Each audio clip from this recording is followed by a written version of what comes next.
ভাবনার কথা বলে বঙ্গ টিভি। স্বাগত বঙ্গ টিভির সংগঠন সংবাদে। আপনাদের সাথে রয়েছি আমি মায়া রাজ।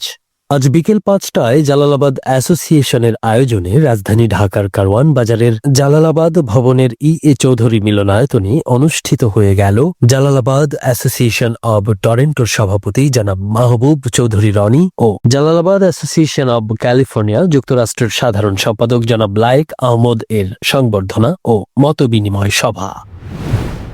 অ্যাসোসিয়েশনের ভাইস চেয়ারম্যান অধ্যাপিকা ফাতেমা চৌধুরীর সভাপতিত্বে পুরো অনুষ্ঠানটি পরিচালনা করেন উক্ত সংগঠনের সাধারণ সম্পাদক জনাব আনোয়ার হোসেন চৌধুরী।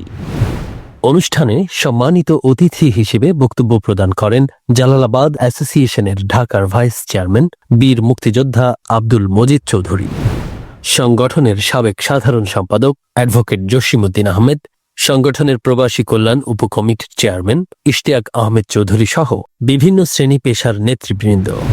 জনাকীর্ণ এই অনুষ্ঠানে আরও উপস্থিত ছিলেন অ্যাসোসিয়েশনের বরেণ্য ব্যক্তিবর্গ।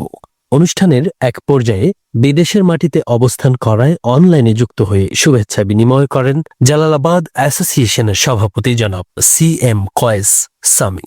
এ সময় বক্তারা তাঁদের বক্তব্যে জাতীয় ও আন্তর্জাতিক অঙ্গনে জালালাবাদ অ্যাসোসিয়েশনের নানামুখী কর্মকাণ্ড তুলে ধরেন।